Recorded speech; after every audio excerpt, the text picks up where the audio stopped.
पेश हो गया ये पहला बजट, और इस बजट पे उम्मीदों का बजट इसे माना जाए या ना माना जाए, इस पे हम आगे चर्चा करेंगे। लेकिन जो बड़ी बड़ी बातें हैं वो हम आपको बता दें। युवाओं को लेकर कई तरह की योजनाएं शुरू करने की घोषणा की गई है। नई टैक्स रिजीम में, जो हालांकि मिडिल क्लास की नज़र थी कि टैक्स में उन्हें क्या बेनिफिट मिलने वाला है, तो उनके लिए ये जानकारी बहुत ज़रूरी है कि टैक्स रिजीम जो नई वाली लागू की गई है मोदी सरकार की तरफ से, उसका जो स्टैंडर्ड डिडक्शन था उसे 50,000 से बढ़ाकर 75,000 किया गया है।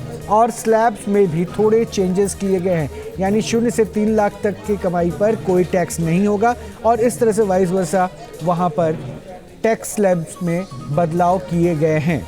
तो इस वक्त की बड़ी खबर, अगर नौकरी पेशा लोग इस बजट का सार अपने लिए समझना चाहें तो सरल शब्दों में आप समझिए कि अगर आप न्यू टैक्स पॉलिसी के तहत ITR फाइल करते हैं, जो कि 2/3 लोग इस वक्त इस देश में कर रहे हैं वित्त मंत्री के मुताबिक, तो नई टैक्स पॉलिसी के मुताबिक जो स्टैंडर्ड डिडक्शन अब तक 50,000 रुपए होता था वो अब बढ़कर 75,000 रुपए हो गया है, जिसका सीधा मतलब ये कि तकरीबन 4 करोड़ लोगों को इसका सीधा फायदा होगा। पेंशन को लेकर भी न्यू टैक्स पॉलिसी के तहत जो अपने पेंशनर्स रिटर्न फाइल करते थे उनके लिए भी एक बड़ा ऐलान वित्त मंत्री की तरफ से किया गया है। साथ ही साथ न्यू टैक्स पॉलिसी में, जैसा सहयोगी रोहित बता रहे हैं, कि जो टैक्स स्लैब है उसमें बदलाव किया गया है। अब तक 2.5 लाख रुपए पर कोई टैक्स नहीं लगता था, अब 3 लाख रुपए तक कोई टैक्स नहीं लगेगा। यानी आपकी कमाई 3 लाख रुपए है अगर सालाना, तो आपको कोई टैक्स नहीं देना है। लेकिन अगर आपकी कमाई 3 लाख से 7 लाख रुपए सालाना है तो आपको 5% देना होगा। 7 लाख से 10% तक आपको 10% देना होगा। 10 लाख से 12 लाख तक आपको 15% टैक्स देना होगा। अगर आपकी टैक्सेबल इनकम 12 लाख से 15 लाख बैठती है तो आपको 20% रिटर्न देना होगा। लेकिन अगर 15 लाख से ज्यादा आपकी टैक्सेबल इनकम बैठती है तो फिर आपको टैक्स 30% देना होगा। नए टैक्स रिजीम में ये बड़ा ऐलान वित्त मंत्री ने किया है। हालांकि जो पुरानी टैक्स रिजीम है उसको लेकर कोई बड़ा बदलाव यहां पर नहीं किया गया है, लेकिन न्यू टैक्स रिजीम के तहत ये बड़ा ऐलान, स्टैंडर्ड डिडक्शन में राहत, साथ ही साथ टैक्स स्लैब में बड़ा बदलाव, जिसके चलते जो टैक्स अब तक 2.5 लाख रुपए से कम की टैक्सेबल इनकम पर लगता था उसको 50,000 रुपए और बढ़ाकर अब 3 लाख कर दिया गया। इसके साथ साथ अगर आप म्यूचुअल फंड में निवेश करते हैं, अगर आप स्टॉक मार्केट में निवेश करते हैं, अगर आप फ्यूचर एंड ऑप्शंस में निवेश करते हैं, तो आपके लिए अच्छी खबर नहीं है, क्योंकि यहां पर वित्त मंत्री ने उसी तरीके का ऐलान किया है जिस तरीके की उम्मीद पहले से की जा रही थी। शॉर्ट टर्म जो गेन्स होते हैं उसमें चुनिंदा एसेट्स में 20% तक अब बढ़ाकर गेन्स को कर दिया गया है, टैक्स को कर दिया गया है। साथ ही साथ जो लॉन्ग टर्म गेन्स हैं उनको भी बढ़ाकर 12.5% कर दिया है सेलेक्टेड एसेट्स के मामले में। इसके साथ साथ जो एंजल टैक्स है उसको खत्म कर दिया है। फ्यूचर एंड ऑप्शन, जिसका जिक्र हम आज सुबह से कर रहे थे, सेबी की तरफ से भी लगातार चिंता जताई गई थी। इकोनॉमिक सर्वे में फ्यूचर एंड ऑप्शन को एक तरीके का जुआ करार दिया गया था, वहां पर भी STT बढ़ाने का ऐलान कर दिया है वित्त मंत्री ने अपने भाषण में। फ्यूचर्स के मामले में 0.02% और ऑप्शंस के मामले में 0.01%। इसके अलावा जो बहुत ज़रूरी चीज़, कस्टम ड्यूटी घटा ली गई है सोने के ऊपर और चांदी के ऊपर। अलावा इसके देखिए युवाओं के लिए बहुत सारे रोज़गार सृजन के उपाय किए गए हैं। इंटर्नशिप तक की व्यवस्था करने के लिए सरकार ने व्यवस्था करने के उस प्रोविज़न के ऊपर चर्चा की है। अलावा जो सबसे इम्पॉर्टेंट है, जिसकी बात अनुराग हम लोग शुरू से कर रहे थे कि इसमें क्या लोक लुभावन कुछ योजनाएं हो सकती है, कुछ घोषणाएं हो सकती है। हालांकि उसमें 2 फैक्टर नज़र आ रहा है, बिहार जहां पे चुनाव होना है विधानसभा का, और आंध्र प्रदेश। बिहार में बहुत सारे स्कीम्स और योजनाओं के ऊपर फोकस किया गया।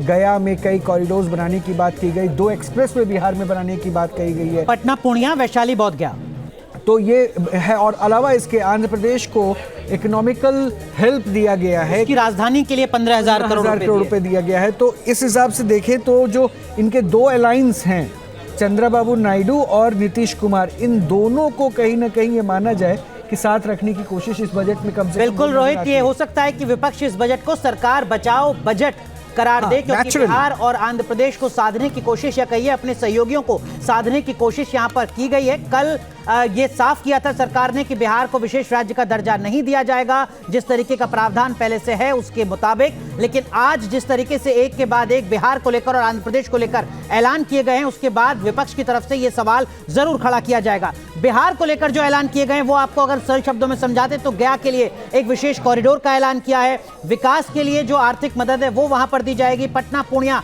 एक्सप्रेसवे का प्रोजेक्ट है, वैशाली बोधगया प्रोजेक्ट की बात यहां पर वित्त मंत्री ने की है। इसके साथ साथ बिहार की बाढ़ के लिए 11,500 करोड़ रुपए का ऐलान किया है। नालंदा, राजगीर, बोधगया तमाम शहरों का जिक्र करते हुए वित्त मंत्री ने एक के बाद एक कई बड़े ऐलान किए बिहार के संदर्भ में। सैयद आमिर भी जुड़े हुए हैं। सैयद, क्या रिएक्शन इनिशियली, अब क्योंकि देखिए पॉलिटिकल गलियारे से सबसे पहले रिएक्शन मिलना शुरू होता है, इस बजट पे क्या रिएक्शंस?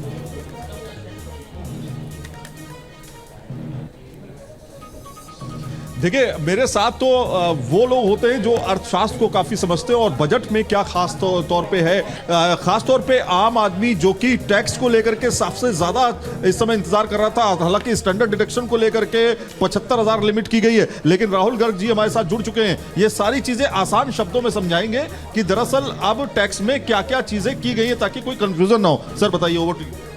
देखिए, एक तो सबसे बड़ी बात ये कि सब लोग चाह रहे थे कि टैक्स रेट्स में कुछ कमी हो, तो इसमें ये नोट करने की इम्पॉर्टेंट बात है कि नए टैक्स रिजीम में जो लोग फॉलो कर रहे हैं उनके लिए न्यू स्लैब रेट्स प्रिस्क्राइब किए और जैसे न्यू स्लैब रेट प्रिस्क्राइब किए उसमें 3 लाख से शुरू होता है, 0 पर, हाँ, जो 2.5 लाख था वो 3 लाख से शुरू होता है और 15 लाख के बाद वो मैक्सिमम मार्जिनल रेट पे 30% पे आ जाता है। और इस पूरे वेरिएशन में maximum tax benefit due to this and standard deduction put together, as finance minister said, is 17,000 rupees to one individual person. अच्छा, मतलब कुल मिलाकर के 17,500 रुपए की अब बचत होगी नए टैक्स रिजीम में। अगर आपकी शुरुआत 3 लाख से होती है, 7 लाख के बीच में तो 5% है, और 3 लाख से 10 लाख के बीच में वो ग्रेडेड है। बट द पॉइंट इज कि कुल मिला के सबसे ज्यादा बेनिफिट 17,500 रुपए का है। तो अभी ओल्ड रिजिम में हमें फायदा होगा या न्यू रिजिम में फायदा होगा? आप क्या सजेशन देना चाहते हैं जिनकी सैलरी 10 लाख? जैसे उन्होंने बताया, स्टैटिस्टिक्स पे ये बताया कि मोर देन 2/3 लोगों ने नया रिजीम फॉलो किया है टैक्स का। तो अब जब पिछले साल नया रिजीम फॉलो किया था, इसका मतलब वो ज़्यादा अट्रैक्टिव था।